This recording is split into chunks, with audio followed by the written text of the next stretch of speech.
ब्रेकनंतर आपल्या सगळ्यांचं पुन्हा एकदा स्वागत आणि यानंतर काही महत्त्वाच्या घडामोडींचे वेगवान अपडेट्स आपण पाहूया।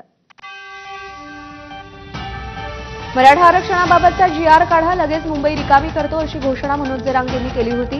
राज्य सरकारने जीआर काढला आणि त्यानंतर लगेच मराठा आंदोलकांनी आपल्या गावची वाट धरली आहे। कालपर्यंत आझाद मैदान आणि सीएसएमटी स्थानकाबाहेर आंदोलकांच्या गर्दीमुळे पाय ठेवायला जागा नव्हती। मात्र सरकारच्या घोषणेनंतर आता सीएसएमटी आणि आझाद मैदान दोन्ही स्थळं रिकामी झाली आहेत। मुंबई महापालिकेकडून रात्रभर स्वच्छता मोहीम हाती घेण्यात आली, तर सीएसएमटी चौकही रिकामा झालाय।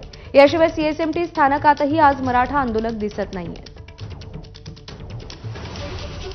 तीन दृश्य आपण पाहतोय। बीएमसी कडून काल रात्रभर स्वच्छता मोहीम राबवण्यात आली, कारण का हजारोंच्या संख्येने मराठा समाजाचे लोक इकडे उपस्थित होते। सीएसएमटी चौक मोकळा करण्यात आलाय, तर आज सीएसएमटी स्थानकात आंदोलक देखील नाहीयेत। सूरज सावंत आपले प्रतिनिधी सध्या आपल्यासोबत आहेत। सूरज, आपण पाहिलं गेले 5 दिवस या तीनही ठिकाणी आझाद मैदान, सीएसएमटी स्थानक, बाहेरचा चौक प्रचंड गर्दी होती। उपोषण संपल्यानंतरचं आजचं चित्र काय आहे? प्रज्ञा, नक्कीच खरं तर काल रात्रीपासूनच सगळे जे मराठा बांधव थांबलेले होते, जरांगे पाटील यांनी उपोषण मागे घेतल्यानंतर संपूर्णतः मराठा बांधव यांनी जल्लोष साजरा केला आणि त्यानंतर ते एक एक करून त्या ठिकाणाहून निघून गेले होते। मात्र रात्री जी परीक्षा होती ती म्हणजे महानगरपालिकेच्या कर्मचाऱ्यांची होती। रात्रभरात त्यांनी संपूर्ण मुंबई जिथे मराठा आंदोलक जमले होते त्या ठिकाणी मोठ्या प्रमाणात साफसफाई केलेली आहे।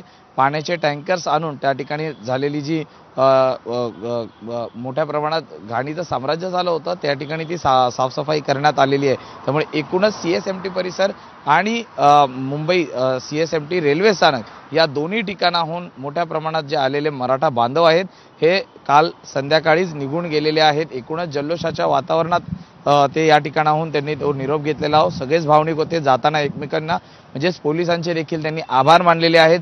पोलीस देखील 4 दिवसांपासून त्या ठिकाणी गस्त ठेवून होते। त्यामुळे जो सीएसएमटी परिसर मागील 4 दिवसांपासून ठप्प झाला होता, त्या ठिकाणी येणं हे सर्वसामान्यांना जिकिरीचं झालं होतं। येणारे सर्व मार्ग बंद झाले होते।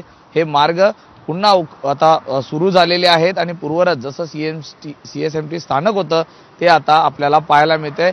आज सर्वसामान्यांना त्या पद्धतीत म्हणजे जे मागील 2 दिवसापासून आपण पाहत होतो की मराठा बांधव असल्यामुळे त्या ठिकाणी मोठी गर्दी होती, ती आता तशीच दिसणार नाहीये। त्यामुळे एकूणच जी कालची परिस्थिती होती ती आता बदललेली आहे। सीएसएमटी स्थानक असेल किंवा त्या भागचा जो संपूर्ण परिसर असेल, आता संपूर्णतः आंदोलक हे परतलेले आहेत। त्यामुळे जे रस्ते बंद ठेवण्यात आले होते ते आता खुले झालेले आहेत। प्रज्ञा, त्यामुळे मुंबईतलं जनजीवन आता हळूहळू पूर्वपदावर येताना दिसतंय। सूरज, धन्यवाद दिलेल्या अपडेटसाठी।